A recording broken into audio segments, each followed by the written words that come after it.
Baik, teman-teman, silakan untuk presensi di ruang yang telah kita sediakan, dan kita akan mulai untuk perkuliahan hari ini ya. Apakah jadwal ujian sudah keluar untuk biomedis hari apa ya? Tanggal berapa? Ada yang tahu? Belum tahu, Ibu. Oh, belum tahu. Oke.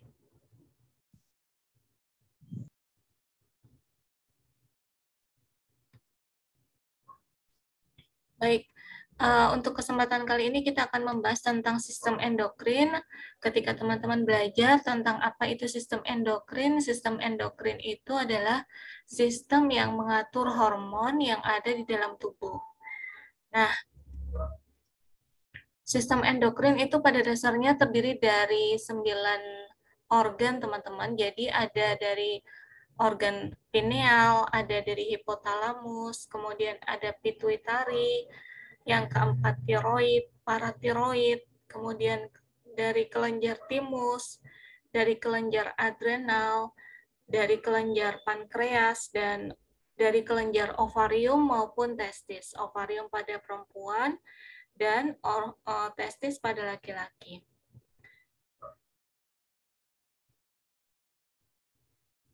Nah, sebenarnya apa sih itu yang kita pahami tentang hormon? Jadi, hormon itu adalah zat kimiawi yang berfungsi sebagai pengirim pesan ke seluruh tubuh. Nah, hormon ini nanti akan menyebar ke seluruh tubuh melalui pembuluh darah dan kemudian akan menyampaikan pesan ke organ yang dituju, organ yang menjadi target. Jadi, ketika hormon menyampaikan pesan, pesan itu tidak diumumkan untuk seluruh organ yang ada di dalam tubuh kita, melainkan organnya itu spesifik dan itu disebut sebagai organ target. Baik, mari kita melihat overview ya, ringkasan terkait dengan sistem endokrin. Jadi sistem endokrin itu dia beraksi atau bekerja sama mirip sekali dengan sistem saraf. Jadi kalau misalnya kita bisa simpulkan sistem saraf dan sistem endokrin itu adalah regulator di dalam tubuh kita atau pengatur tubuh kita. Nah, dia berfungsi untuk mengkoordinasikan dan untuk mengintegrasikan aktivitas di dalam sel-sel tubuh. Sehingga mereka itu sama-sama seperti kayak presiden dan perdana menteri gitu. Jadi dia mengatur tubuh kita selayaknya tubuh kita itu adalah sebuah negara. Nah, kemudian bisa mempengaruhi aktivitas metabolik melalui hormon tadi, yaitu zat kimiawi yang kemudian ditransportasikan di seluruh aliran darah. Tetapi perbedaan utama antara sistem hormon dengan sistem saraf itu adalah kalau sistem hormon dia itu reaksinya lambat tetapi tahan lama. Sedangkan kalau saraf itu reaksinya cepat tapi sebentar. Sebagai contoh begini, kalau misalkan teman-teman itu sedang ketakutan ya, mungkin kaget gitu yang kayak ngelihat hantu misalkan atau apa kaget gitu, itu kan teman-teman berdegup ya, deg-degan gitu, jantungnya itu kinerja dari sistem saraf. Ketika objek yang ditakuti itu hilang, tapi deg-degannya itu masih ada bahkan sampai beberapa jam, itu berarti pengaruh dari sistem hormon. Jadi kalau sistem saraf itu kaget sebentar, kemudian hilang respon sarafnya. Tetapi kalau hormon itu dia lambat reaksinya, tapi dia tahan lama. Nah, ketika kita berbicara tentang endokrinologi itu adalah sebuah ilmu yang mempelajari hormon dan tentu saja dengan organ-organ endokrinnya. Karena organ endokrin inilah yang merupakan penghasil dari hormon. Nah, Sistem endokrin itu memiliki berbagai macam fungsi. Yang pertama, pada dasarnya dia mengatur proses-proses yang sifatnya tahan lama seperti pertumbuhan, perkembangan, kemudian reproduksi, kemudian keseimbangan elektrolit, cairan, kemudian keseimbangan zat gizi di dalam darah, kemudian mengatur metabolisme sel dan keseimbangan energi, serta berfungsi untuk menggerakkan sistem pertahanan tubuh kita. Nah, pada saat dia itu melakukan fungsinya, sistem endokrin ini akan berperan secara kimiawi sebagai pengantar pesan dan kemudian akan memerintahkan ke sel yang menjadi sel target. Nah, komunikasi pengantaran pesan itu bisa dikenal dengan 3 macam, yaitu ada komunikasi langsung, komunikasi parakrin, dan komunikasi yang disebut endokrin. Kita lihat satu-satu. Jadi, komunikasi langsung itu adalah komunikasi yang merupakan pertukaran ion dan molekul melalui celah gitu ya, melalui celah atau gap junction. Yang kemarin misalnya teman-teman masih ingat tentang neuromuscular junction, itu adalah sebenarnya merupakan komunikasi langsung, di mana biasanya itu terjadi pada dua sel yang memiliki tipe yang sama. Kemudian biasanya dia itu spesifik gitu ya, spesifik dan relatif jarang terjadi. Kemudian parakrin itu atau komunikasi parakrin itu dia menggunakan sinyal-sinyal kimiawi. Dalam hal ini kalau teman-teman ingat tentang neuromuscular junction itu antara sel otot dengan sel saraf yang menggunakan perantara asetilkolin. Nah, itu berfungsi, itu namanya parakrin komunikasi, di mana hal itu digunakan untuk mentransfer informasi dari sel ke sel yang lain. Nah, kemudian ada komunikasi endokrin, yaitu komunikasi yang mana pengantar pesannya itu adalah hormon. Hormon itu adalah zat kimiawi yang kemudian dilepaskan di saluran darah, yang kemudian akan menyebabkan perubahan aktivitas metabolik dari banyak jaringan dan dari beberapa organ yang terstimulus secara khusus. Seperti itu.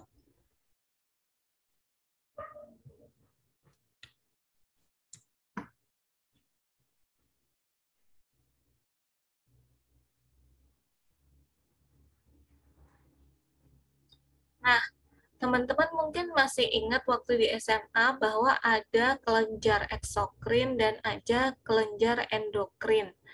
Perbedaannya apa antara eksokrin dan endokrin? Kalau eksokrin itu dia akan mensekresikan cairan yang mana cairan tersebut bukan merupakan hormon. Contohnya adalah kelenjar keringat, kemudian kelenjar air liur gitu ya, kelenjar air mata, itu adalah kelenjar-kelenjar eksokrin. Dia memiliki saluran untuk membawa hasil sekresinya menuju ke permukaan luar sel.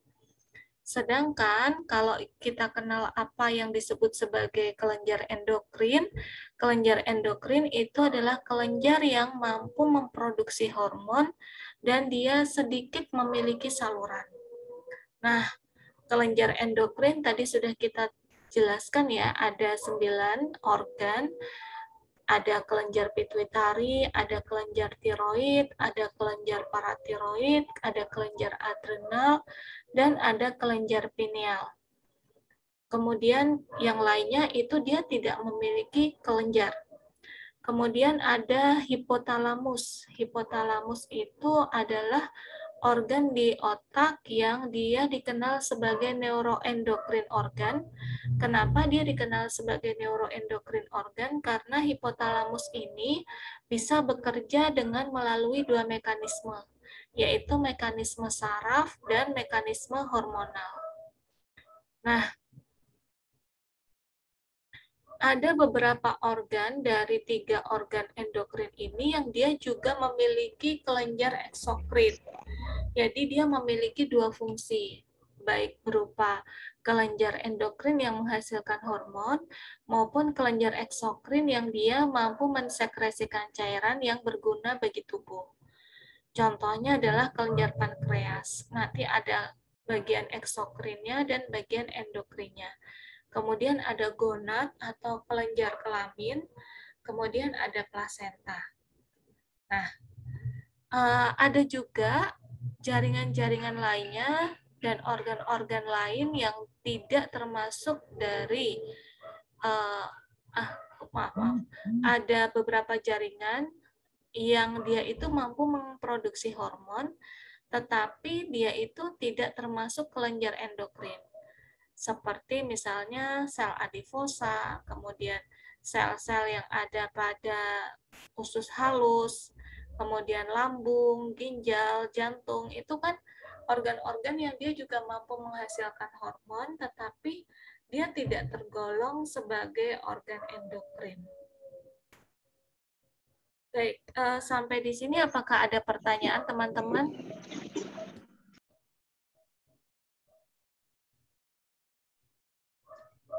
Sepertinya tidak ada, Bu. Belum ada. Kita lanjutkan lagi ya. Iya, Bu. Aksi dari hormonal atau kinerja dari hormon tersebut adalah seperti yang sudah saya katakan tadi, dia menggunakan sel target. Jadi tidak semua sel di dalam tubuh kita itu akan terpengaruh oleh perilisan atau pengeluaran hormon tertentu. Hanya sel-sel yang memiliki reseptor dari hormon itu saja yang dia akan berespon ketika hormon itu keluar. Nah, sel yang dia itu memiliki reseptor itu yang akan membutuhkan dia itu berikatan dengan si hormon dan mampu membaca pesan dari apa yang disampaikan hormon itu. Nah, hormon itu juga mampu bekerja dengan mempengaruhi jumlah dari reseptor sebuah sel. Jadi ada 2 mekanisme yang kita sebut sebagai upregulation dan downregulation. Upregulation itu terjadi ketika hormon yang dikeluarkan itu jumlahnya sedikit. Supaya hormon yang dikeluarkan dalam jumlah yang sedikit itu bisa diserap maksimal oleh sel target, maka sel target itu akan membentuk reseptor dalam jumlah yang lebih banyak, yang dia teraktivasi lebih banyak, supaya ketika si hormon itu lewat, itu bisa langsung ditangkap oleh reseptor dari sel target itu. Itu namanya upregulation. Ketika si hormon keluar tapi jumlahnya sedikit. Nah, supaya homeostasis, supaya seimbang, maka kemudian reseptor di dalam sel itu kemudian ditingkatkan. Dan ada juga yang kita sebut sebagai mekanisme downregulation. Downregulation itu adalah ketika hormon itu dilepaskan dalam jumlah yang amat banyak, supaya sel target itu tidak berlebihan bereaksi dalam menanggapi hormon yang keluar tadi, maka sel target itu akan menurunkan jumlah reseptornya. Jadi sel target itu hanya akan mengambil sesuai yang dibutuhkan. Dia nggak akan nyimpen hormon dalam jumlah yang berlebihan gitu, enggak. Jadi kalau keluarnya banyak, ya dia hanya mengambil sesuai yang kebutuhannya saja. Dengan cara reseptor yang di dalam sel itu dikurangi. Nah, hormon itu juga mampu untuk menstimulasi sintesis dari sebuah enzim atau protein struktural dengan meningkatkan serta menurunkan tingkat dari sintesis enzim tersebut. Sehingga hormon itu bisa melakukan kegiatan seperti kayak saklar, on off gitu ya. Jadi kalau hormonnya itu keluar, enzimnya itu bisa on, kemudian kalau hormonnya itu nggak keluar, maka enzim itu bisa off, seperti itu. Jadi hormon itu kayak on-off dalam saklar lampu kita.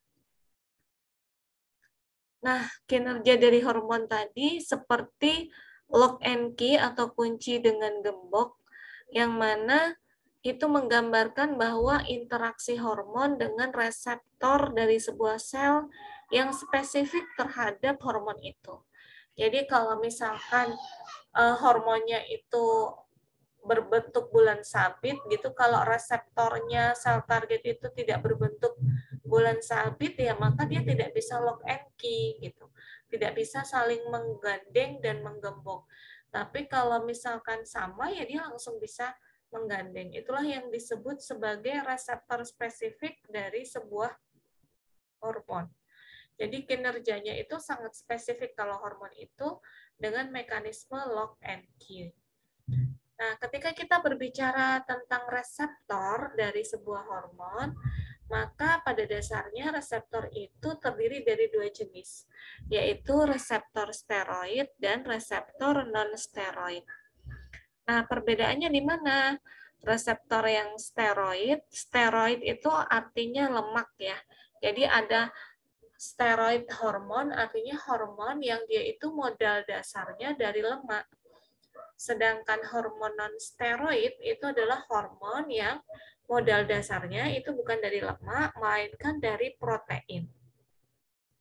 Nah, si hormon yang dia disebut hormon steroid yang modal dasarnya dari lemak tadi, itu dia memiliki reseptor, di mana reseptornya itu dapat ditemukan pada sitoplasma atau nukleus dari sebuah sel target.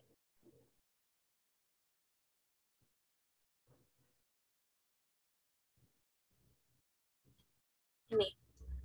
Nah, sedangkan kalau misalkan yang disebut sebagai reseptor hormon non-steroid, yang mana hormon ini modal dasarnya dari protein, itu adalah dia itu memiliki lokasi yang berada pada sel membran, pada membran sel. Jadi kalau reseptor dari hormon non-steroid itu berada di pinggir, kalau reseptor dari hormon yang terbuat dari lemak itu adanya di nukleus atau di inti sel.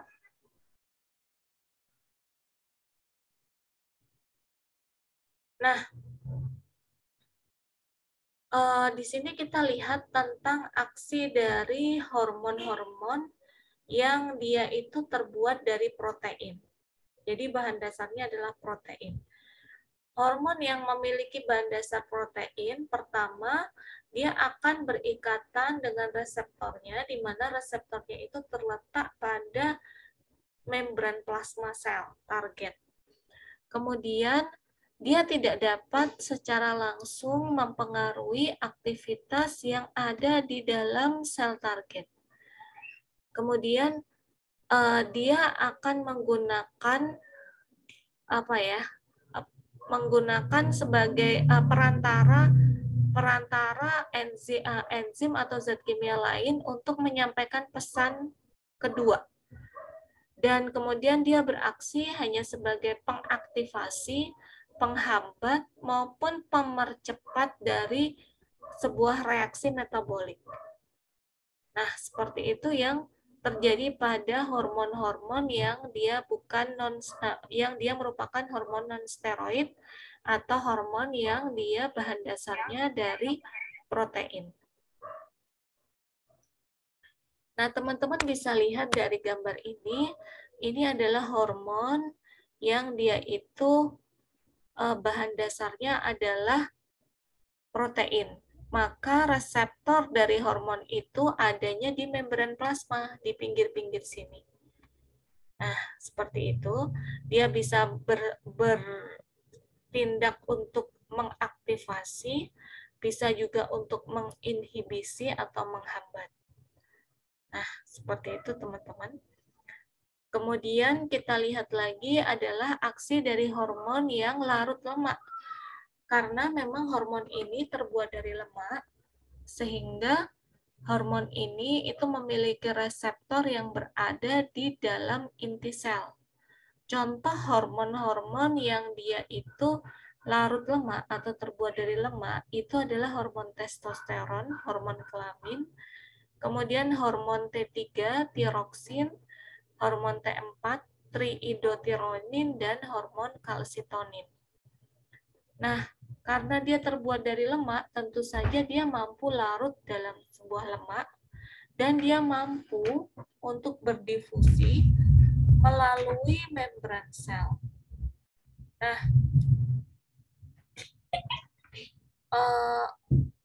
organ-organ endokrin yang termasuk sebagai penghasil hormon yang steroid itu adalah korteks adrenal, ada ovarium, ada testis, dan juga tiroid. Jadi sebenarnya organ utama yang menghasilkan hormon steroid itu adalah adrenal, gonad ya, atau kelamin, kelenjar kelamin kita, kemudian tiroid. Tiroid itu yang ada di daerah leher. Nah, teman-teman bisa melihat di sini bahwa ini adalah hormon steroid. Dia itu akan bertemu dengan reseptor dari sel target, padahal reseptornya itu ada di dalam inti sel, ada di nukleus. Lalu gimana caranya? Karena dia tidak ada di pinggir-pinggir, maka si hormon itu harus menembus masuk ke dalam sel dengan cara difusi. Dia menembus masuk ke dalam sel dengan cara difusi, kemudian dia akan berikatan dengan reseptornya. Karena reseptornya berada di dalam inti sel, sehingga hormon ini itu mampu mempengaruhi DNA dari sebuah sel. Karena kan dekat dengan nukleus. Dekat dengan nukleus ya. Contohnya kayak hormon kelamin gitu ya, hormon yang dikeluarkan oleh kelenjar kelamin itu mampu untuk mempengaruhi DNA dari sebuah sel. Berbeda dengan hormon yang non-steroid. Karena dia lokasinya di pinggir, dia tidak bersentuhan dengan DNA sel, sehingga dia tidak bisa mempengaruhi aktivitas di dalam sel target. Oke, teman-teman dari sini ada yang mau ditanyakan? Bisa dipahami atau tidak ya? Bisa, Bu. Bisa, Ibu. Bisa, Ibu. Bisa, Bu. Baik, terima kasih. Kita lanjut lagi. Kita akan mulai membahas dari satu persatu organ endokrin yang ada 9 tadi. Yang pertama adalah hipofisis atau kelenjar pituitari. Nah, ini dikenal sebagai master gland. Kenapa master gland? Master itu kan penguasa gitu ya, kayak ahli.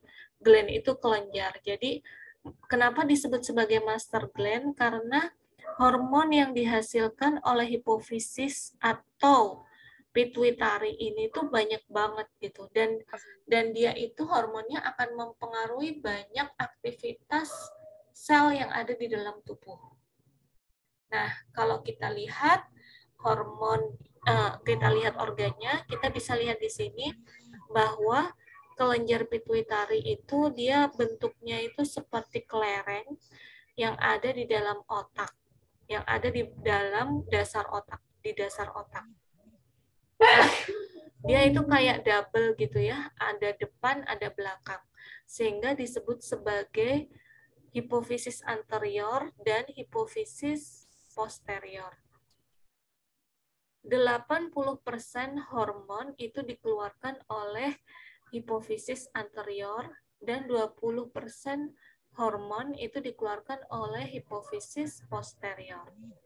Nah, hipofisis ini itu dikontrol oleh hipotalamus. Ini hipotalamus. Dikontrol oleh hipotalamus dan juga bisa juga dikontrol oleh mekanisme neural atau mekanisme saraf yang bisa mempengaruhi aktivitas seseorang gitu. Jadi pituitari ataupun hipofisis itu dia bisa dikontrol. Jadi nyari Kak Sim. Dia bisa dikontrol. Ya. Apanya?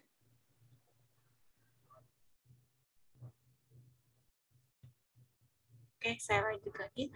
Dia bisa dikontrol dengan dua cara, gitu ya, dengan cara hormonal maupun dengan cara neural. Nah, siapa yang bisa mengontrol itu? Ya hipotalamus. Nah, kenapa kemudian hipotalamus itu disebut sebagai dia bisa bekerja dengan mekanisme endoneurologi karena dia itu bisa bekerja secara endokrin dan dia bisa bekerja secara neurologi atau bekerja dengan mekanisme saraf. Nah, ini adalah hormon-hormon yang dihasilkan dari kelenjar pituitari. Kita lihat ya, untuk bagian posteriornya hanya 20%, itu menghasilkan hormon ADH dan hormon oksitosin. ADH itu kepanjangan dari antidiuretik hormon, di mana diuretik itu artinya berkemih atau kencing, kemudian anti itu kan tidak. Berarti ADH itu adalah hormon yang mencegah kita untuk kita kencing gitu. Hormon ini biasanya dikeluarkan pada saat kita berpuasa. Karena input minuman kita itu sedikit, maka kemudian untuk menjaga keseimbangan cairan di dalam tubuh, tubuh akan mengeluarkan hormon ADH yang kemudian menghambat kita untuk pipis gitu. Atau pada seseorang yang sedang kecelakaan yang kemudian berdarah-darah. Karena untuk menjaga keseimbangan cairan, karena banyak darah yang keluar, maka orang yang dalam kondisi kecelakaan parah dan dia tidak sadarkan diri, itu pasti dia tidak akan ngompol. Karena akan ada mekanisme pengeluaran hormon ADH. Kecuali ketika si pasien itu kemudian sudah dipasang infus. Nah, kalau sudah dipasang infus, ADH-nya akan mulai berkurang secara bertahap dan pasien bisa berkencing atau berkemih kembali. Kemudian juga lobus posterior dari kelenjar pituitari itu menghasilkan hormon oksitosin. Hormon oksitosin ini berguna untuk merangsang seseorang itu untuk mampu melahirkan bayi. Jadi oksitosin ini hanya dimiliki oleh perempuan karena hormon ini akan mempengaruhi kontraksi yang ada di dalam rahim. Kalau misalkan pasien itu akan segera keluar bayinya, maka hormon oksitosin ini akan bekerja dan kemudian akan merangsang terjadinya kontraksi.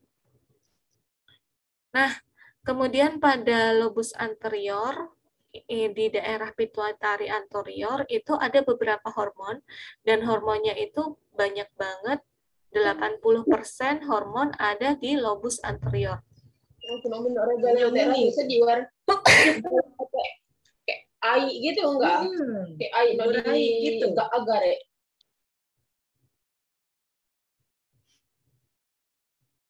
Ya, saya lanjut lagi.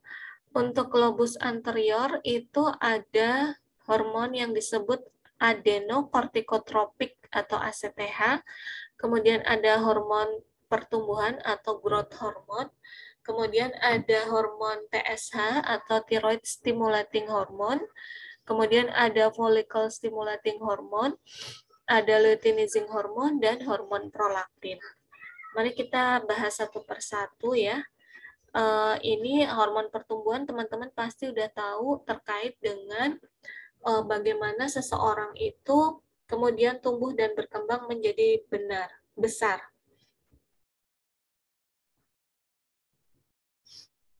Kemudian ada hormon TSH, itu hormon yang untuk menstimulasi organ tiroid. Kemudian hormon adrenokortikotropik itu adalah hormon yang berfungsi untuk merangsang kelenjar adrenal, nanti kita bahas selanjutnya, untuk melepaskan hormon tertentu. Kemudian ada follicle stimulating hormone, itu adalah hormon yang berfungsi untuk merangsang follicle pada kelenjar kelamin kita, baik kelenjar kelamin laki-laki maupun kelenjar kelamin perempuan. Kemudian ada luteinizing hormone, juga berfungsi untuk merangsang hormon-hormon kelamin kita, serta prolaktin itu berfungsi untuk merangsang keluarnya air susu pada seorang ibu, ASI pada seorang ibu.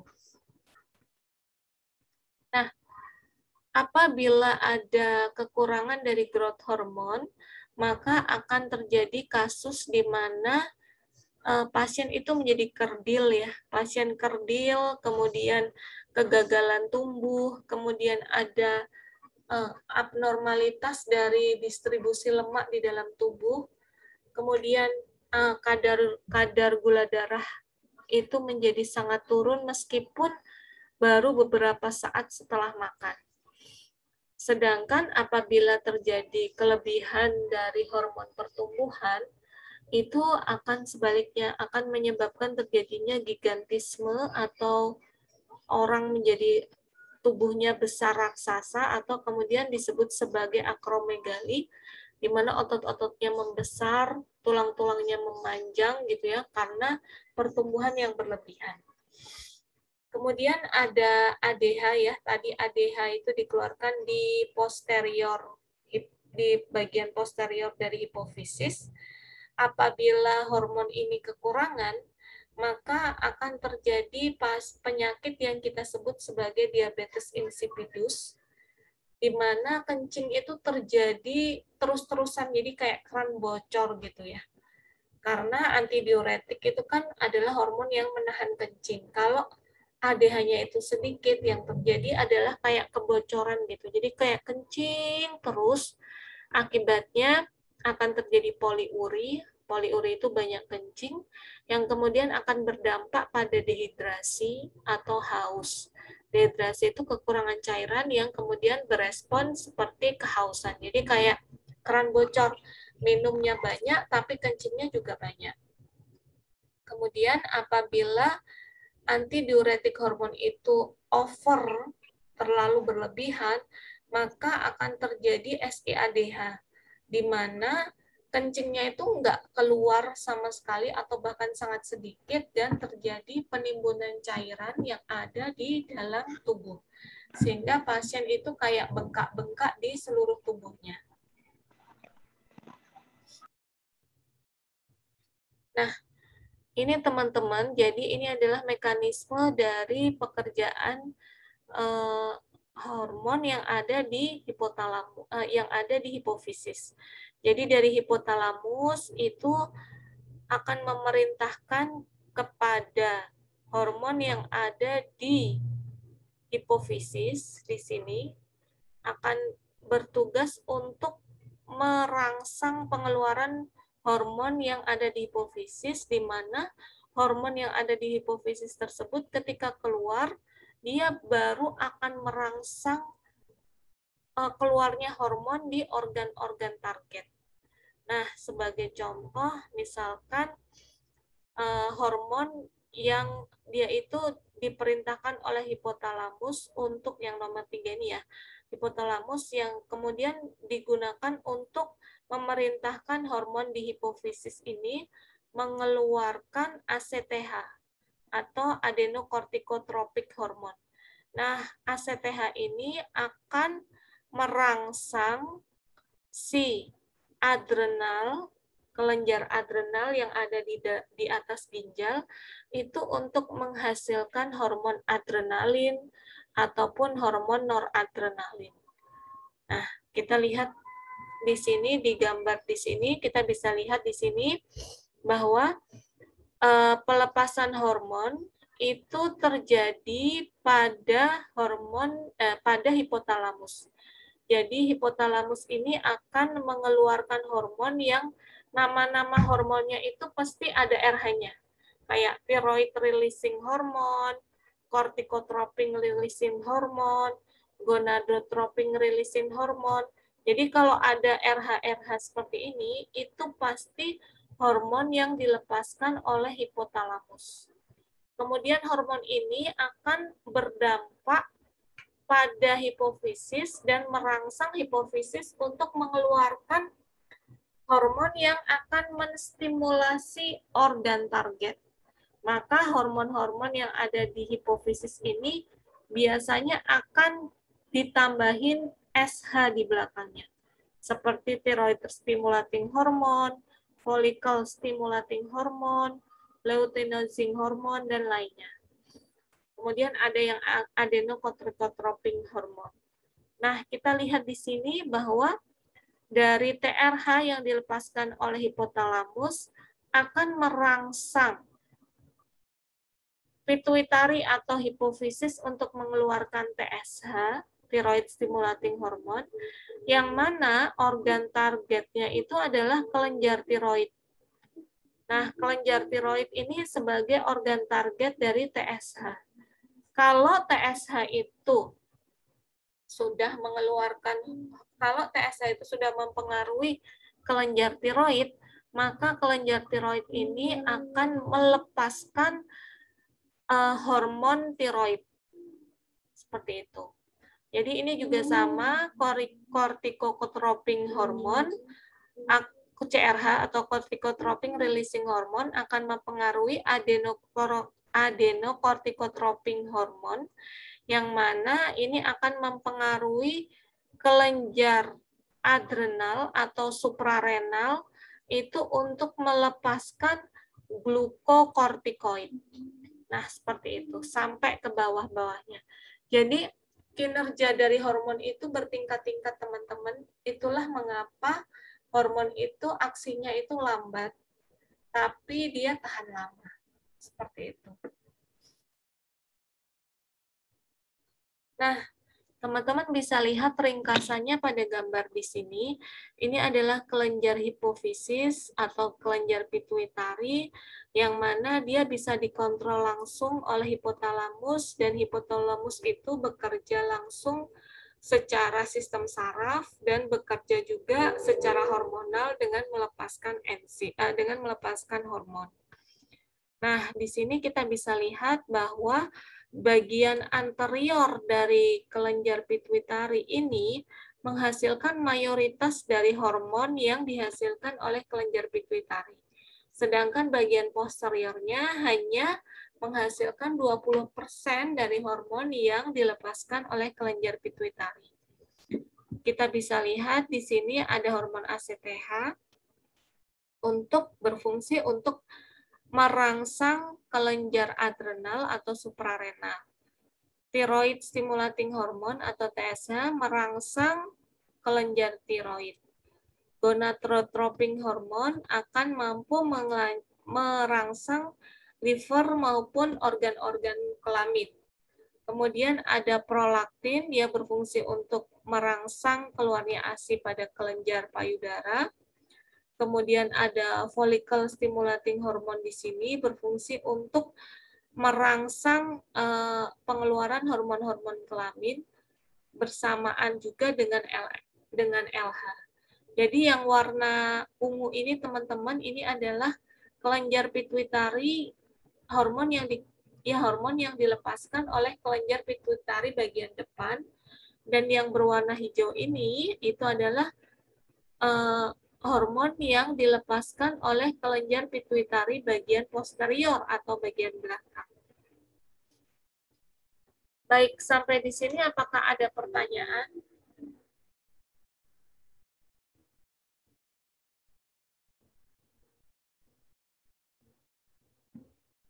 Apakah suara saya bisa terdengar ya? Bisa kok, Bisa, Ibu. Bisa, Bu. Nggak putus-putus ya? Enggak, Bu. Baik, Ibu. Belum ada pertanyaan? Belum. Baik, kalau gitu kita lanjutkan ke kelenjar tiroid. Kelenjar tiroid itu adalah kayak tulang rawan yang ada di lokasinya itu di tulang rawan yang ada pada leher atau jakun kalau pada laki-laki. Nah, kelenjar tiroid ini dia berfungsi untuk menghasilkan hormon-hormon yang non-steroid atau hormon yang berasal dari protein. Contohnya adalah hormon triiodothyroid atau T3 dan tiroksin atau T4. Serta ada hormon kalsitonin atau kalsium metabolik atau hormon yang berfungsi untuk merangsang pembuatan osteoblast. Apakah teman-teman masih ingat apa itu osteoblast?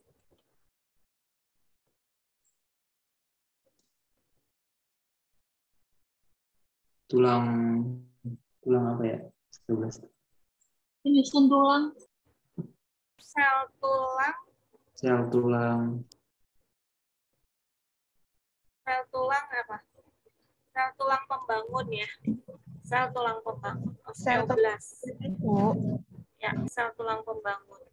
Nah, kemudian kelenjar tiroid ini berfungsi untuk mengatur metabolisme seperti meningkatkan sintesis protein, kemudian meningkatkan terjadinya proses glikolisis, gluconeogenesis, atau pengambilan glukosa. Kalau misalkan ada seseorang yang kelebihan dari hormon tiroid ini yang kemudian kita kenal sebagai penyakit hipertiroid. Hipertiroid itu bisa tiroid bisa keluar, hipertiroidnya itu bisa keluar jadi kayak kelenjar kayak gondokan gitu, gondokan, atau bisa juga dia tuh nggak terlihat dari luar gitu ya, lehernya sama aja tapi kadar hormon T3 atau T4-nya itu tinggi. Nah, itu bisa sangat membahayakan karena metabolisme badan itu menjadi sangat cepat. Sehingga pasien itu akan mudah sekali lapar, tetapi dia nggak gemuk, kurus. Dan dia itu mudah sekali berkeringat dan kehausan, serta sering pipis. Gitu. Jadi kalau misalkan teman-teman ada ketemu sama orang yang dia itu kayak sering kali dia itu terlihat kayak orang yang basah kuyup, padahal nggak kehujanan, cuman karena keringatnya over, kemudian dia kurus, kemudian dia itu kayak nggak konsentrasi seperti itu, nah itu bisa jadi kemungkinan orang tersebut terkena kondisi yang disebut hipertiroid atau kelebihan dari hormon-hormon tiroid ini.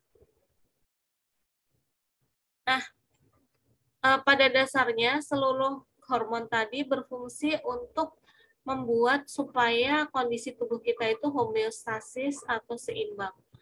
Di mana T3 dan T4 itu dalam jumlah yang standar yang sesuai dengan temperatur atau suhu tubuh.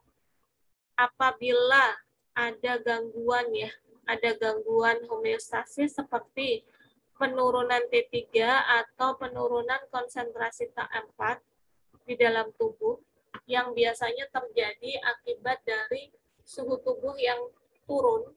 Kayak misalnya kita naik gunung, gitu suhu tubuh yang kemudian menjadi turun karena disebabkan pengaruh dari suhu lingkungan yang kemudian turun juga, maka hipotalamus ini akan melepaskan TRH sebagai respon dari kondisi tersebut.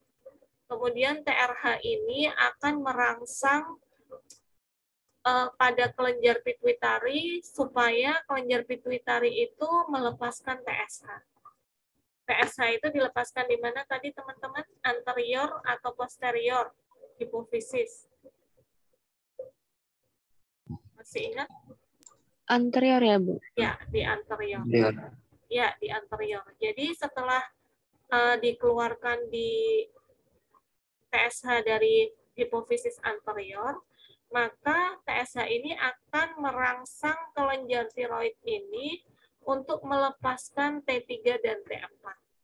Akibatnya jumlah T3 dan T4 di dalam darah konsentrasinya seimbang dan terciptalah homeostasis.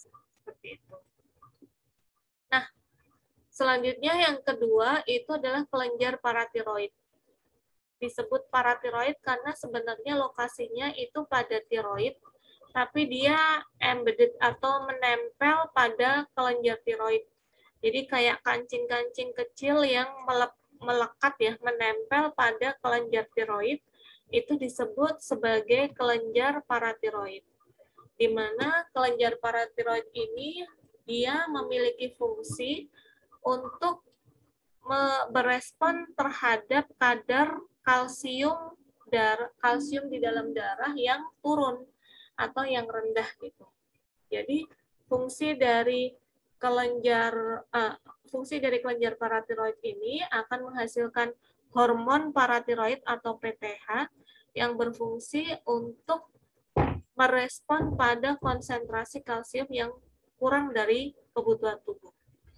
Nah, teman-teman harus mengingat ini adalah normal kalsium di dalam tubuh itu 8,5 sampai 11 mg per desiliter.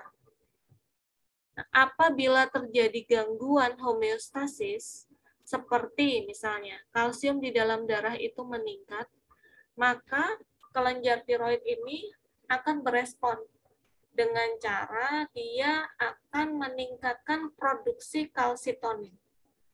Dia akan meningkatkan produksi kalsitonin supaya terjadi peningkatan ekskresi atau pengeluaran kalsium melalui ginjal. Dan dengan cara juga ketika sudah mengeluarkan produksi dari paratiroid hormon ini, dia juga akan meningkatkan penyimpanan kalsium di dalam tulang. Yang kemudian hal ini ketika kalsium itu, deposit kalsium, simpanan kalsium itu disimpan di dalam tulang, itu akan menghambat pembentukan osteoklas. Osteoklas masih ingat? Osteoklas apa?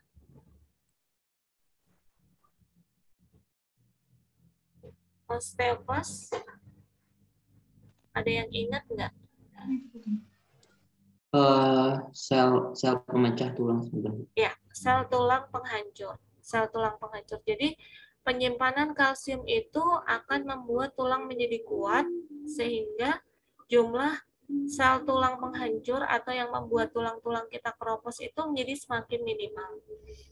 Karena tadi kalsium yang berlebihan di dalam tubuh tadi sudah dilakukan 2 mekanisme oleh paratiroid hormon, yaitu dengan cara meningkatkan pengeluaran kalsium melalui ginjal dan meningkatkan absorpsi kalsium ke dalam tulang, penyimpanan kalsium ke dalam tulang, maka akibatnya kalsium di dalam darah akan turun dan kemudian akan menjadi seimbang.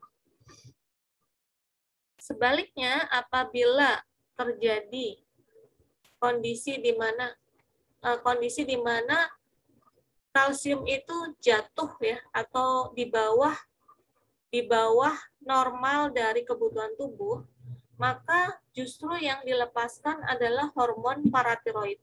Kalau tadi kan kalsium yang tinggi, itu yang dilepaskan adalah hormon tiroid. Kalau ini kalsium yang rendah, yang dilepaskan justru adalah hormon paratiroid. Nah, ketika hormon paratiroid ini dilepaskan, maka akan terjadi pelepasan simpanan kalsium yang ada di dalam tulang. Kemudian akan terjadi peningkatan reabsorpsi, penyerapan kembali kalsium pada ginjal. Kemudian akan ada rangsangan dari kalsitriol. Kalsitriol itu adalah hormon yang diproduksi oleh ginjal, salah satunya, untuk memproduksi kalsium dan fosfat dalam jumlah yang berlebih yang berfungsi untuk membantu penyerapan kalsium di dalam saluran pencernaan. Akibatnya kalsium di dalam darah itu menjadi meningkat. Jadi kata kunci dari gambar ini adalah apabila kalsium di dalam darah itu berlebihan, yang kerja itu adalah hormon tiroid.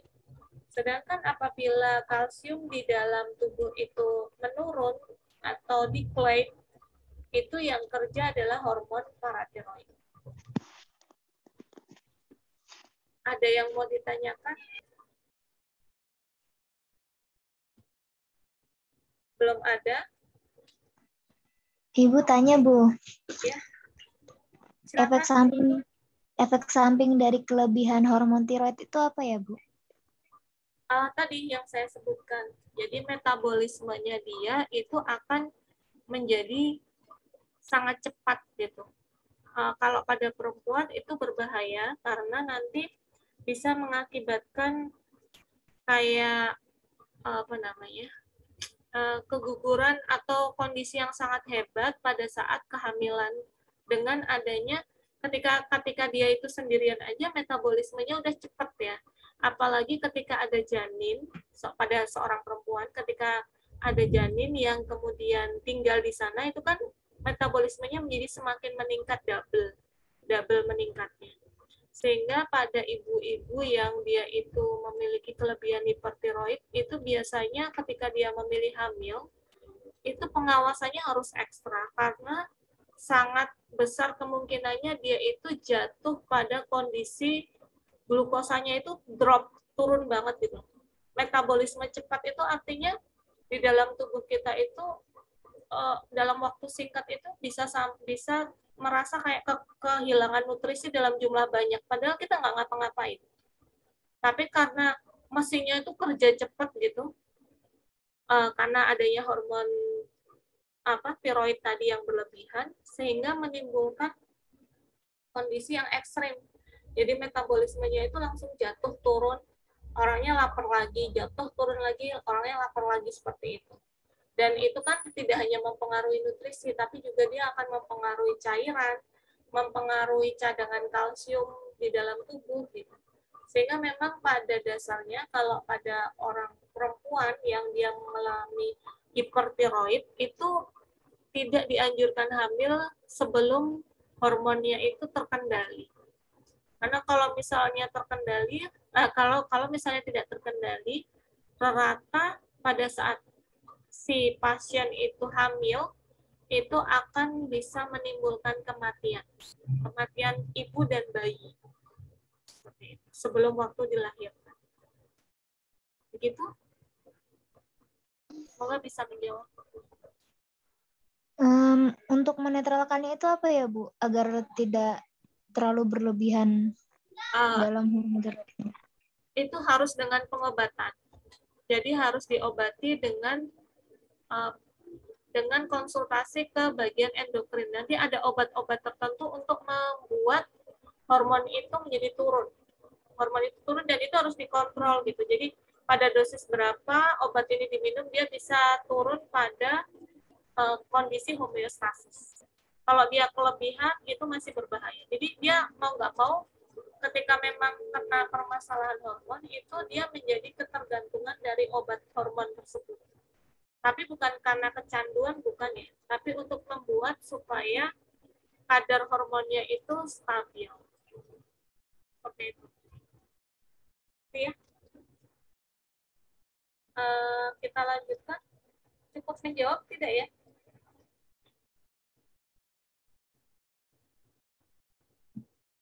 Sudah, Bu. Terima kasih. Kita bisa lanjutkan ke kelenjar adrenal atau ke suprarenal. Dikatakan supra itu kan berada di atas, renal itu ginjal, jadi kelenjar ini berada di atas ginjal. Nah, karena ginjal kita ada 2, jadi kita itu mayoritas punya 2 kelenjar adrenal. Memang ada sih beberapa orang yang anomali ya, dia hanya memiliki 1 ginjal, tapi ukurannya gede banget. Ada juga yang seperti itu. Tapi normalnya setiap manusia itu memiliki 2 ginjal, dan di atasnya itu ada kelenjar adrenal. Nah, kelenjar adrenal itu dibagi menjadi bagian superficial, bagian permukaan, dan bagian yang dalam, yaitu bagian yang kita sebut sebagai medula, itu adalah bagian dalam dari kelenjar adrenal. Nah, bagian korteks dan kapsul itu adalah bagian superficial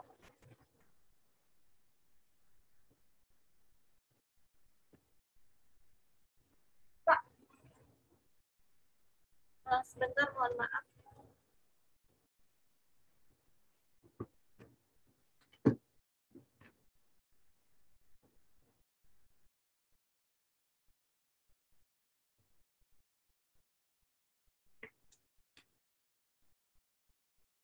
Terima kasih, mohon maaf tadi tutup jendela dulu ya karena hujan deras. Jadi kita lanjutkan lagi untuk bagian yang superficial itu dia berfungsi untuk menyimpan lemak, terutama kolesterol dan asam lemak. kemudian bagian yang dalamnya atau medulanya, ia berfungsi untuk mensekresikan aktivitas yang dikontrol oleh sistem saraf otonom, yaitu kinerjanya dengan cara simpatetik nervous system atau sistem saraf yang bekerja secara simpatetik. Jadi simpatetik itu cepat gitu. Kan ada simpatik dan parasimpatik ya. Kalau simpatik itu kinerjanya itu cepat, kalau parasimpatik itu kinerjanya itu lebih lambat, lebih lembut gitu ya. Kayak misalkan kalau kita marah, itu yang bekerja itu adalah sistem saraf simpatik. Tapi kalau kita sedang tidak marah, kalem, sedang tidur, itu yang bekerja adalah sistem saraf parasimpatik. Nah, kedua-duanya penting karena misalkan pada saat Anda dikejar anjing misalnya, kaget, kemudian lari, itu yang bekerja sistem saraf simpatik. Parasimpatik juga penting karena ketika misalkan kita marah, itu kan kadarnya tinggi, kadar tekanan darahnya itu tinggi, pembuluh darahnya menyempit, dan lain sebagainya. Kalau kita terbiasa mengaktifasi dari kerja sistem saraf parasimpatik ini, maka kita akan cenderung bisa lebih mudah untuk tidak marah, gitu. Sehingga pembuluh darahnya melebar, dan kita bisa berpikir dan bekerja lebih jernih. Karena sesungguhnya ketika marah, kenapa kok orang yang marah itu tidak boleh dinasehatin? Misalkan ya ada orang marah, terus Anda bilang ke temannya, sabar ya, itu nggak akan masuk gitu. Kenapa nggak akan masuk? Karena pada saat marah, pembuluh darahnya itu menyempit. Karena pembuluh darahnya menyempit, maka aliran darah ke otak itu menjadi terganggu atau menjadi sedikit gitu. Kalau sedikit itu dia tidak bisa berpikir dengan jernih. Sehingga kalau ada orang marah, biarin dia turun dulu, marahnya turun, nanti setelah pembuluh darahnya mulai melebar, kalau marahnya udah mulai mereda, pembuluh darahnya melebar, baru kita memberikan nasihat ke dia, misalnya seperti itu. Jadi kalau misalnya ada orang marah, dibilangin sabar gitu, bukannya tambah diem marahnya, tapi malah tambah marah. Ya. Nah, kelenjar adrenal itu dia menghasilkan hormon epinefrin atau nama lainnya adalah hormon adrenal. Teman-teman mungkin sering nonton film ER ya, emergency room, itu sangat erat kaitannya dengan pemberian obat epinefrin atau obat adrenal.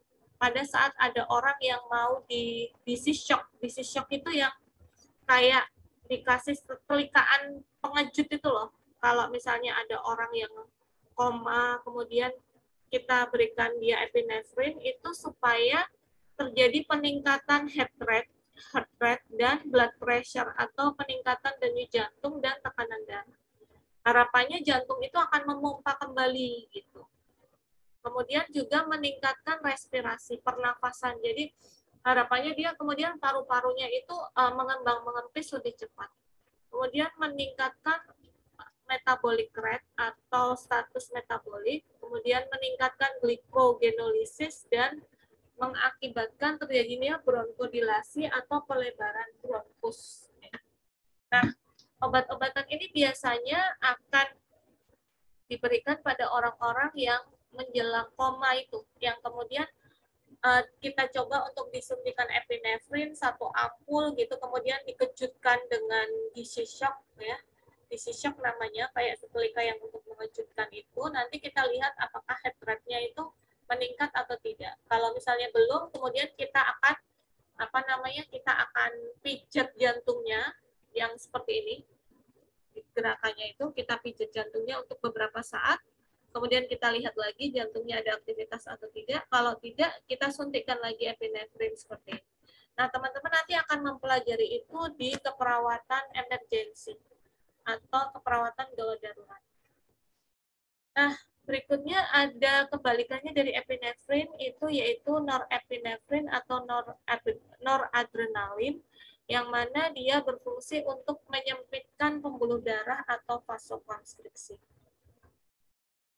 Nah, teman-teman, kalau misalnya kita melihat kelenjar adrenal, kelenjar adrenal ini kita potong, ternyata ada beberapa bagian di kelenjar adrenal itu, yaitu ada zona glomerulosa, ada zona fasciculata, dan zona reticularis. Nah, ini adanya di bagian korteks ya teman-teman. Jadi korteks adrenal itu terdiri dari 3 zona tadi, di mana setiap zona ini mampu menghasilkan hormon yang berbeda. Jadi kayak zona glomerulosa itu menghasilkan zona glomerulosa atau mineralokortikoid itu menghasilkan hormon aldosteron. Hormon aldosteron ini berfungsi untuk menjaga keseimbangan elektrolit, seperti meningkatkan penyerapan natrium oleh ginjal atau meningkatkan pengeluaran kalium. Kemudian ada zona fasciculata atau dikenal dengan glukokortikoid karena dia mampu menghasilkan hormon kortisol atau hidrokortison, yang mana hormon ini biasanya keluar dalam kondisi kita stres. Nah, itulah alasan kenapa orang stres itu sukanya makanan manis. Karena ketika kortisol ini keluar, kortisol ini akan menstimulasi gluconeogenesis, sehingga kita terangsang untuk makan makanan manis lagi. Seperti itu. Kemudian dia berfungsi untuk memobilisasi asam lemak bebas. Nah, asam gula di dalam tubuh kita itu kalau kebanyakan, itu kan pada dasarnya tidak akan dibuang kalau kita dalam kondisi sehat. Gula yang kebanyakan itu akan disimpan akan dirubah menjadi lemak, menjadi asam lemak, menjadi lemak, kemudian akan disimpan di daerah yang disebut sel adiposa. Itulah sebabnya orang yang gemuk itu bukan orang yang kebanyakan lemak, kebanyakan makan lemak, bukan. Tapi orang yang gemuk itu adalah orang yang kebanyakan makan gula, bukan kebanyakan makan lemak. Karena gula yang berlebih itu akan dirubah menjadi lemak. Nah, kemudian ada zona reticularis, itu akan menghasilkan hormon androgen, di mana hormon androgen ini berguna untuk pertumbuhan tulang, kemudian pertumbuhan otot, dan untuk membentuk darah ya, untuk membantu pembentukan darah. Sampai di sini apakah ada yang ditanyakan teman-teman?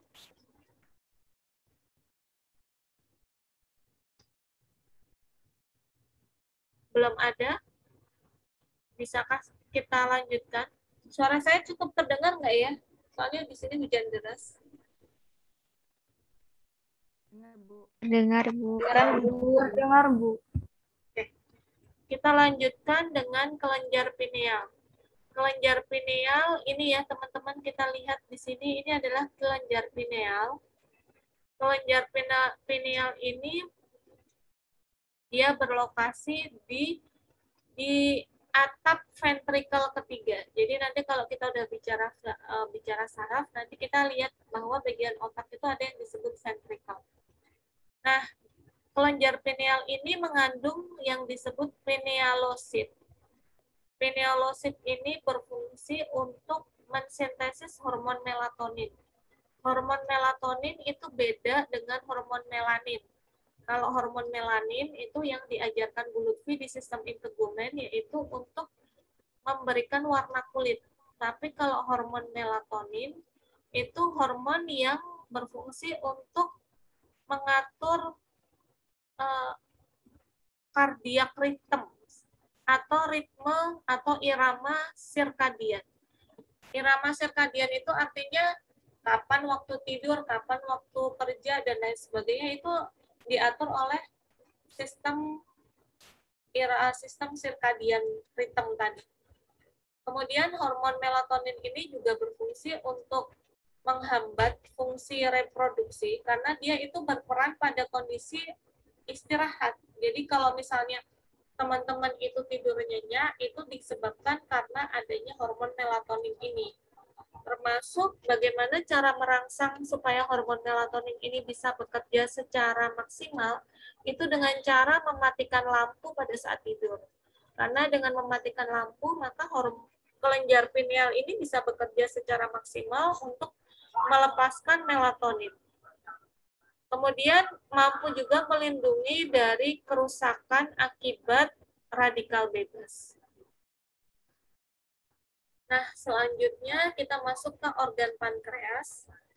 Seperti yang sudah dikatakan sebelumnya, pankreas ini merupakan eksokrin dan endokrin gland. Jadi, dia disebut kelenjar endokrin karena dia mampu menghasilkan hormon, dan dia juga disebut sebagai kelenjar eksokrin karena dia mampu menghasilkan enzim pencernaan. Nah, gampang panas ya.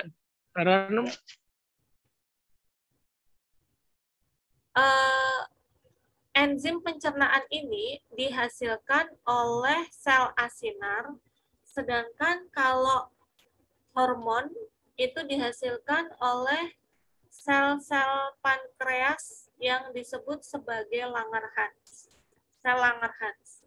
Di mana sel Langerhans itu terdiri dari 3 jenis sel, yaitu ada sel delta, sel alfa, dan sel beta. Nah, sel beta ini berfungsi untuk menghasilkan hormon insulin, sedangkan sel alfa ini berfungsi untuk menghasilkan hormon glukagon. Nah, hormon insulin ini adalah hormon yang penting banget ya di dalam tubuh, karena dia berfungsi untuk menjaga gula darah di dalam tubuh itu tetap normal. Insulin ini dia bekerja untuk meningkatkan pengambilan glukosa di dalam darah ketika kita makan gitu kan, gula darah di dalam tubuh itu meningkat. Nah, supaya tubuh kita itu tidak dalam kondisi hiperglikemia atau kelebihan gula darah, maka insulin ini bekerja dengan cara menguptake atau mengambil gula yang ada di dalam darah, kemudian menggunakan gula tersebut sebagai energi, dan sisanya akan diambil untuk dihantarkan ke sel-sel lemak atau sel-sel adiposa. Selain itu, dia juga gula yang lain itu akan disimpan di hepar. Kalau hepar itu sudah kepenuhan, hati itu sudah kepenuhan dalam menyimpan gula, maka sisanya akan di storage atau disimpan di sel-sel adiposa. Nah, dalam kondisi kekurangan insulin, maka akan terjadi kondisi hiperglikemi atau kadar gula dalam darah itu tinggi dalam waktu yang lama atau kronik, yang kemudian penyakit itu dikenal sebagai diabetes mellitus.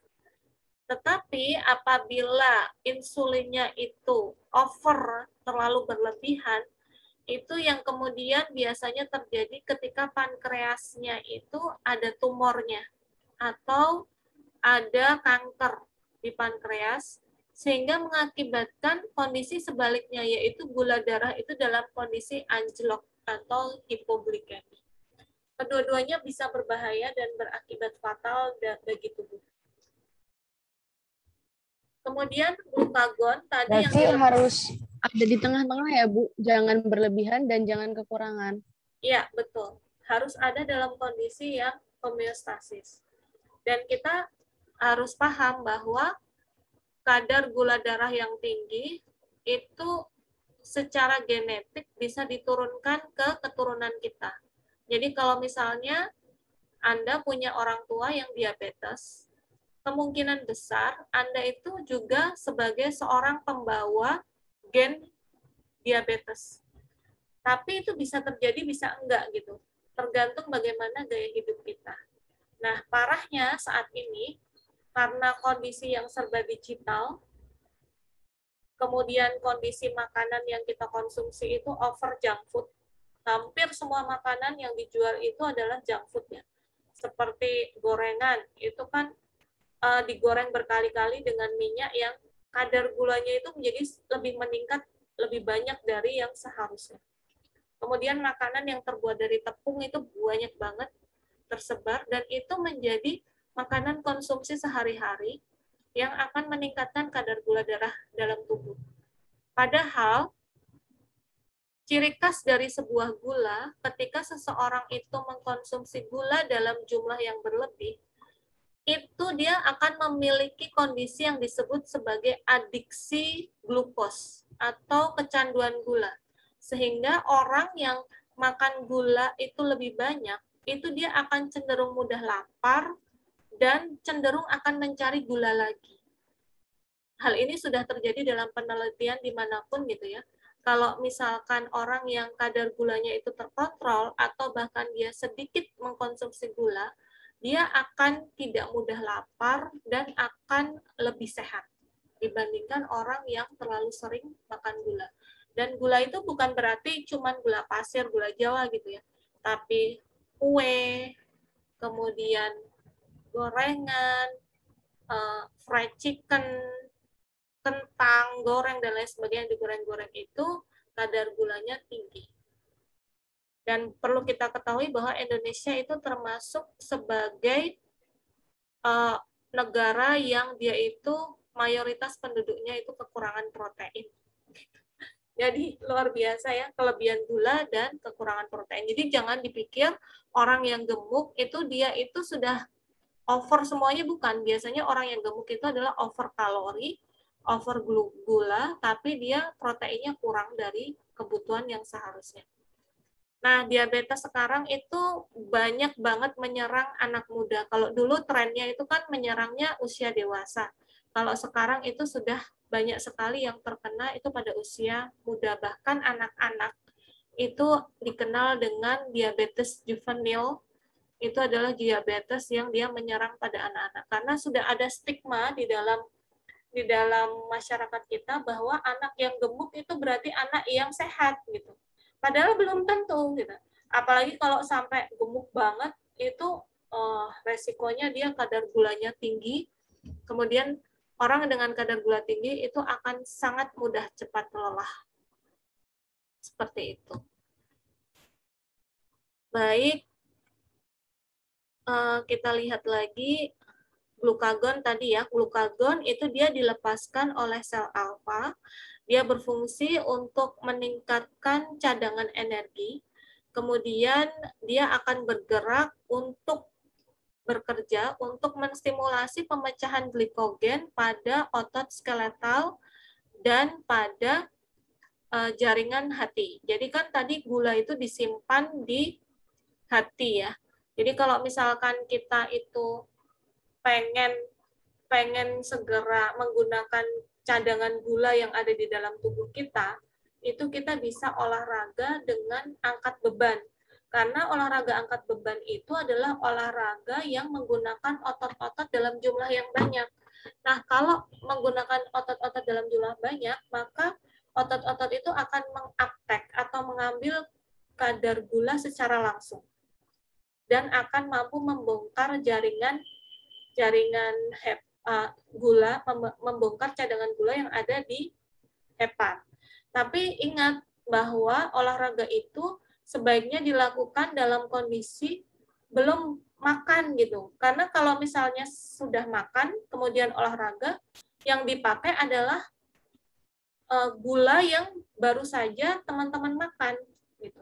Jadi tadinya kita mau fat burning ya, mau menguruskan badan, tapi kalau olahraganya itu dilakukan setelah makan, ya itu nggak akan jadi fat burning, karena yang akan dibakar adalah gula yang baru saja didapat dari makanan yang kita makan. Paham ya? Tuh, kemudian akan merangsang pemecahan trigliserid pada jaringan adiposa, dan juga akan mampu untuk merangsang produksi glukosa di dalam hati. Ya, silakan Rodatul Jannah, adakah yang mau ditanyakan? Maaf Ibu, kepencet. Oh, kepencet. Kalau normal gula darah berapa, Bu? Oke, ini normal gula darah ada di gambar ini. Nah, ini adalah normal gula darah di dalam darah pada saat kita berpuasa. Jadi, yang disebut kita berpuasa adalah kita tidak makan dan tidak minum yang manis, tapi boleh minum air putih ya. yang disebut kemudian sebagai wet fasting atau puasa basah, artinya tidak makan, tidak minum manis, tapi boleh minum air putih. Nah, itu dilakukan selama 8 jam. Jadi misalkan teman-teman nih mau cek gula yang sebenarnya, teman-teman makan terakhir jam 9, ya, jam 9 malam. Maka jam 6 pagi atau jam 7. Jam 6 atau jam 7 kemudian dicek gula darahnya minimal 8 jam sampai maksimalnya 12 jam. Itu nanti akan ketemu kadar gula darah puasa yang normal. Normalnya harusnya 70 sampai 110 mg per desiliter. Itu normalnya. Jadi paling enak puasanya itu dipakai di malam hari. Jadi kalau misalnya kita puasa itu kayak nggak sadar gitu, karena kan tidur kan. Terus pagi-pagi kita cek gula darahnya, itu akan ketemu, kalau lebih dari itu, berarti itu indikasi bahwa kadar gula darah kita lebih dari normal. Dan itu kita harus benar-benar warning gitu loh. Apakah kadar gula darah yang lebih dari normal ini, apakah ini sudah menjadi pertanda saya diabetes mellitus atau tidak. Dan itu nanti harus diulangi sampai 3 kali pengukuran di 3 hari yang berikutnya. Kalau ternyata tinggi, berarti itu sudah bisa diklaim bahwa kena diabetes. Karena udah pakai gula darah puasa. Bahkan ada satu kondisi di mana 1 kali pengukuran itu bisa juga diklaim dia diabetes. Tapi itu terlalu ekstrim ya. Lebih baik 3 kali pengukuran ketika dianggap sebagai kadar gula darahnya lebih dari normal, maka itu bisa dianggap sebagai diabetes. Nah, beberapa faktor yang bisa mempengaruhi kadar gula darah itu high. Selain gaya hidup tadi, makan makanan yang terlalu banyak kalori, yang kedua adalah stres. Karena stres tadi kan akan merangsang pelepasan dari hormon kortisol. Sementara tadi teman-teman ingat ya, hormon kortisol yang dilepaskan oleh adrenalin itu berfungsi untuk meningkatkan pembongkaran gula atau meningkatkan pemasukan gula di dalam tubuh. Sehingga orang yang stres, itu kadar gula darahnya itu akan selalu tinggi. Makanya stres itu harus kita kendalikan. Karena sebagian besar dari sekarang itu adalah mayoritas banyak sekali orang yang stres, dan stresnya itu tidak disadari. Karena memang tuntutan kehidupan saat ini, banyaknya media sosial, itu merangsang stres itu jauh lebih tinggi. Nah, kita lihat di sini teman-teman, apabila ada gangguan homeostasis, ketika gula darah itu di dalam tubuh itu meningkat, maka sel beta akan mensekresikan insulin, di mana insulin ini akan melakukan 5 aktivitas. Yang pertama, meningkatkan transport glukosa ke dalam sel-sel tubuh. Jadi gula dalam darah tinggi nih, kemudian insulin dilepaskan kayak sebagai tukang angkut yang mengangkut si gula-gula itu untuk dimasukkan ke dalam sel tubuh kita. Ada sekitar bermiliar-miliar sel yang kemudian diantarin oleh insulin itu berupa cadangan glukosa untuk sel-sel mereka masing-masing. Kalau misalkan kadar glukosanya itu masih tetap tinggi, maka dia disimpan pertama kali di sel hati. Kalau memang masih tinggi lagi, disimpan di sel-sel jaringan lemak. Jadi jaringan lemak itu, sel-sel lemak itu adalah sel yang dia itu bersedia menampung apa saja yang akan membuat badan kita itu menjadi fat, jadi gemuk. Kemudian akan meningkatkan penggunaan glukosa dengan melalui penggunaan ATP. Kemudian meningkatkan konversi atau perubahan glukosa menjadi glikogen yang disimpan di hepar dan di otot-otot skeletal, serta meningkatkan penyerapan asam amino dan sintesis protein, serta meningkatkan sintesis trigliserid yang ini akan dilakukan di jaringan lemak atau jaringan adiposa.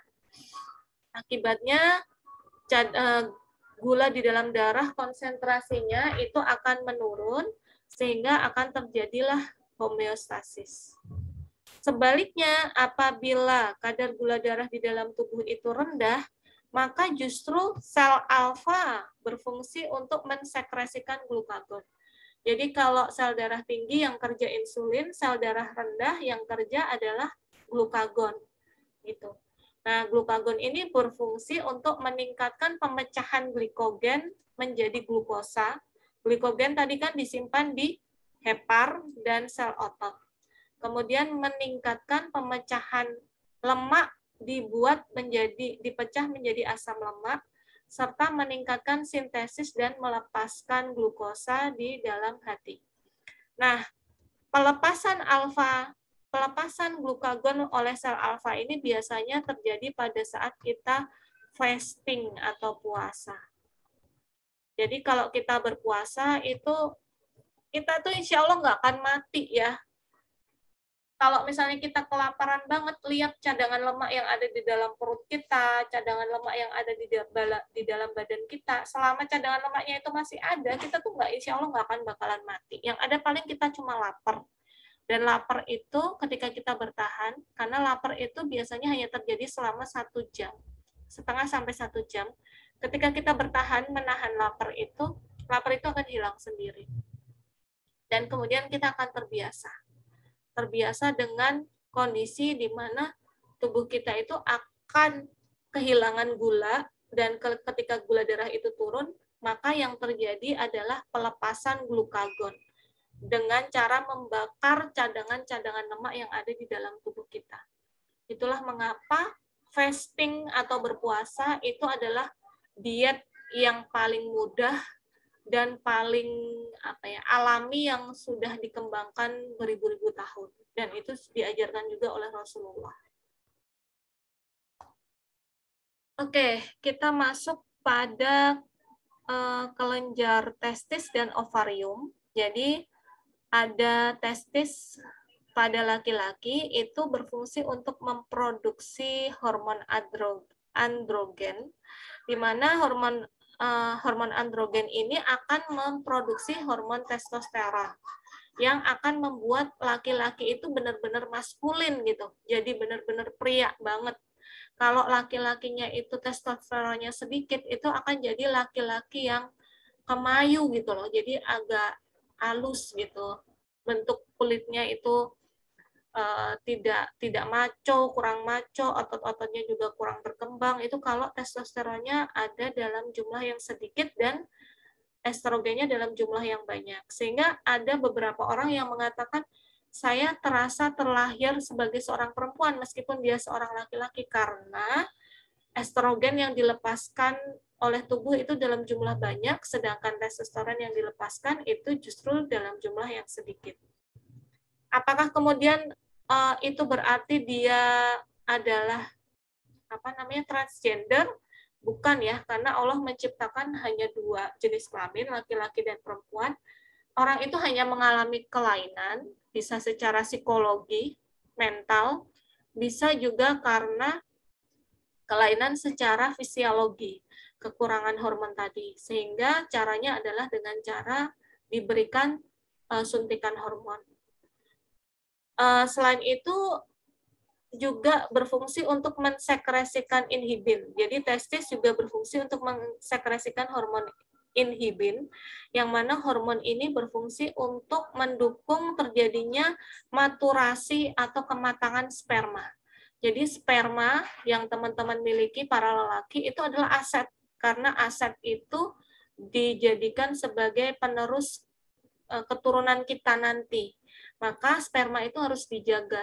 Nanti kalau kita udah bicara tentang reproduksi seksual pada laki-laki, teman-teman akan tahu bahwa menjaga sperma itu sangat penting, termasuk kualitasnya, kuantitasnya, termasuk jangan sering menggunakan celana dalam ketat gitu ya, dan lain sebagainya. Nanti ada waktunya sendiri. Kemudian ada ovarium yang berfungsi untuk memproduksi estrogen. Dan setelah ovulasi, ada sel-sel folikel di sini akan melepaskan juga progesteron. Nah, estrogen dan progesteron itu penting sekali, nanti kita akan belajar di saluran reproduksi perempuan. Untuk yang hormon seksual itu kita persingkat saja ya. Kemudian ada timus. Timus itu termasuk dalam sistem imun, yang mana timus akan memproduksi timosin. Hormon timosin ini akan berfungsi dalam memaintain atau menjaga sistem pertahanan tubuh kita supaya tetap normal. Baik, kita lanjut lagi teman-teman. Jadi ada organ-organ lain yang mampu menghasilkan hormon, tapi bukan termasuk dari organ endokrin. Salah satunya adalah ginjal, karena ginjal mampu memproduksi hormon kalsitriol dan hormon eritropoietin. Nah, ini saya skip karena nanti akan muncul di saluran kencing. Jadi saluran perkemihan nanti ada pembahasan mengenai hormon ini. Kemudian jantung itu juga berfungsi menghasilkan hormon natriuretic peptide yang akan bekerja pada saat jumlah darah kita itu berlebihan. Karena ketika jumlah darah kita berlebihan, maka akan terjadi peningkatan tekanan darah. Sehingga pengeluaran natriuretic peptide itu berfungsi menjaga homeostasis supaya tekanan darah itu tetap stabil. Oke, ini nanti saya skip karena akan masuk di sistem urinari ya. Waktunya sudah mepet. Dan ini terakhir adalah interaksi hormon. Jadi ada kondisi yang disebut general adaptasi syndrome, yang merupakan respon terhadap stres, di mana respon terhadap stres itu terjadi melalui 3 cara, yaitu fase alarm, fase resisten atau bertahan, dan fase exhaustion atau kelelahan. Jadi fase alarm itu adalah ketika teman-teman stres pada awalnya stres, itu akan terjadi fase alarm yang akan bekerjanya itu adalah secara simpatetik, akan terjadi respon fight or flight atau bertahan atau menyerang. Misalkan teman-teman dikejar anjing, lari gitu, itu artinya bertahan. Teman-teman akan dirampok, kemudian memukul dan lari, itu namanya respon stres alarm awal. Tapi kalau stres itu berkepanjangan, nanti akan terjadi resisten, bertahan dalam waktu yang cukup lama. Jadi kayak lari gitu, larinya agak lama. Itu adalah sudah masuk fase resisten. Tapi kalau kelelahan, terus stres itu terjadi, terus maka akan terjadi proses kelelahan, di mana pada saat fase kelelahan ini akan terjadi beberapa kerusakan pada organ karena akibat stres yang terjadi terus-menerus. Nah, yang menjadi bahaya apabila stres itu tidak terlihat wujudnya, dan tidak sadar, karena tubuh kita itu kayak ditekan, stres itu kan artinya tekanan ya, ditekan terus-menerus dan dalam waktu yang lama. Nah, oleh karena itu teman-teman, mari kita belajar untuk mereduksi stres supaya tubuh kita sehat. Karena kesehatan fisik itu biasanya merupakan imbas dari kesehatan mental. Jadi kesehatan mental dulu, baru kemudian fisiknya sehat. Tapi kalau mentalnya sakit, maka fisiknya akan ikut sakit. Baik, itu dulu terakhir dari kita. Apakah ada yang ingin ditanyakan, teman-teman?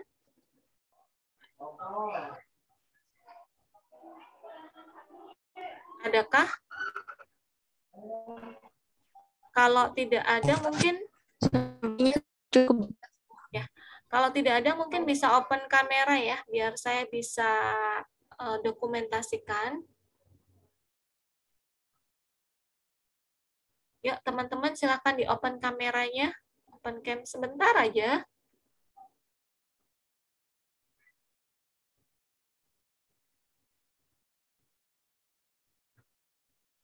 Oke, terima kasih atas perhatiannya. Semoga bermanfaat. Dan kita akhiri pertemuan kali ini dengan hamdalah bersama-sama. Alhamdulillahirabbil alamin. Subhanakallahumma wa bihamdika asyhadu alla ilaha illa anta astaghfiruka wa atubu ilaik. Kurang lebihnya dari saya mohon maaf. Terima kasih. Sampai jumpa. Assalamualaikum.